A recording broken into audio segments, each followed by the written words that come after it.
The movie begins with a voiceover, speaking of legends, of people born with the divine gift of music. Music so true, so powerful, it can transcend time, awaken spirits of the past and future. In ancient West Africa, they called this gift Kriyat, a force that could bring healing to a community, but one that also attracts great evil.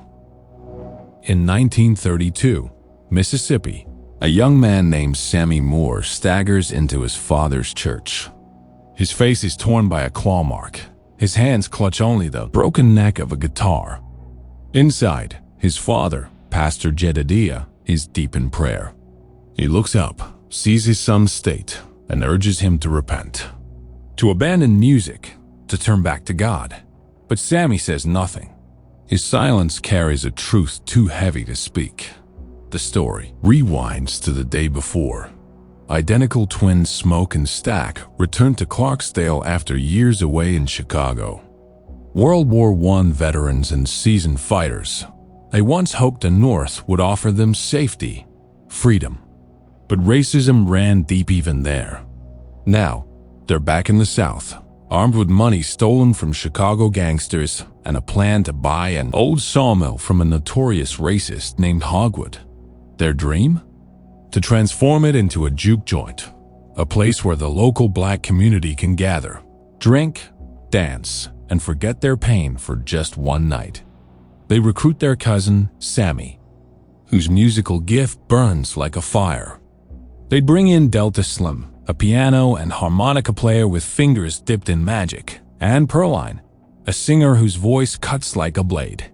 Smoke's estranged wife, Annie, joins too, though the air between them crackles with pain. Annie still practices voodoo, and she claims her rituals are what's kept the twins alive all these years. Smoke doesn't believe. He only sees the daughter they lost, and the space that grief never stopped filling. Grace and Bio Chow, local Chinese shopkeepers, agree to help cater opening night. Slowly, the team begins to form. But far away, something darker is moving. An Irishman named Remick, bloodied and on the run, seeks shelter with two Klansmen, Bert and Joan. In exchange for gold, they let him inside. What they don't realize is that Remick isn't running from killers.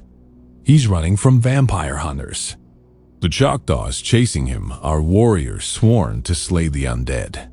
Too late, the Klansmen realize what they've let in. Remick turns them both into vampires, and now his hunger is growing. That night, the juke joint opens. It is alive with joy, laughter, and rhythm. The music flows like honey and thunder. Sammy takes the stage, and something ancient stirs. His blues are so raw, so pure. They don't just entertain. They tear open the veil between worlds. Spirits begin to gather, invisible but real. Past and future folding into now. The crowd is mesmerized. The music has become a ritual, and somewhere out there, Remick hears it. He arrives at the juke joint with Bert and Joan, now pale, cold, and dead-eyed. They offer money for entry. Smoke senses something wrong and denies them. But the joint needs cash, and Stack, still holding on to hope, lets Mary handle it. Mary, Stack's former lover, passes for white but is secretly 1/8 black. Her history with the twins runs deep, but so does her hurt. When she steps outside to parley, Remick turns her. She returns a vampire, beautiful, tragic, and monstrous. She seduces Stack, bites him, and everything begins to fall apart.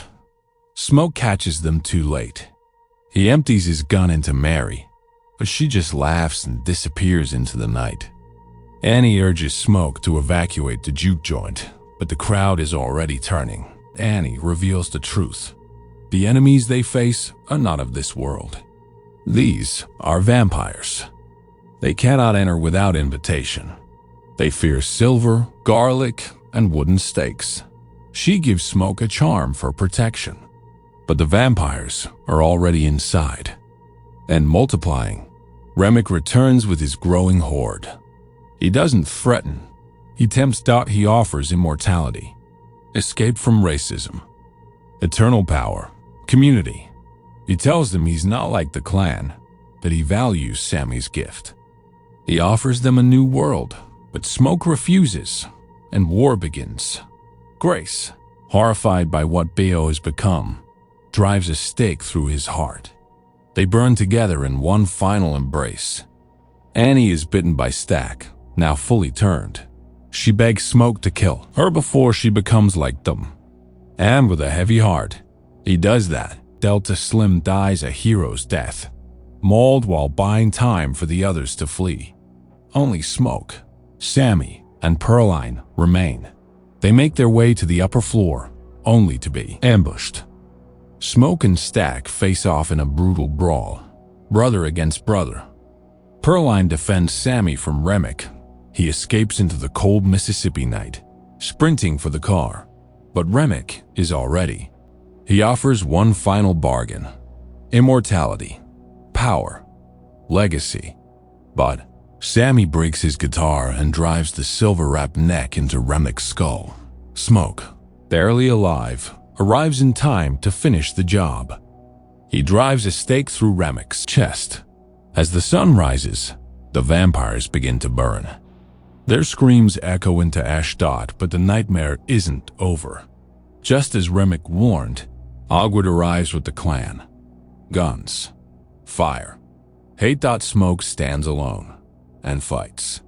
He guns them down one by one, unstoppable, burning with fury and purpose. He throws grenades, empties magazines.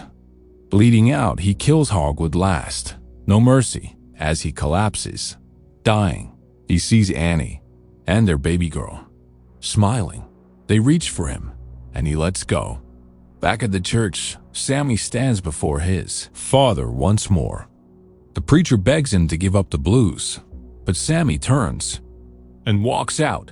He drives north. In a mid-credits scene, we find an elderly Sammy in 1992. He's lived a long life. The blues are still with him. After his performance, two figures emerge from the shadows, Stack and Mary. Unaged, they offer him a choice: immortality. One last chance to join them. Sammy declines. He's seen enough. Stack asks for one last song. Sammy plays. As the final note fades, Sammy whispers, "Before the sun went down. That was the best day of my life." And Stack quietly agrees. The last time I saw my brother. The last time I saw the sun. Thanks for watching. Like and subscribe for more glory.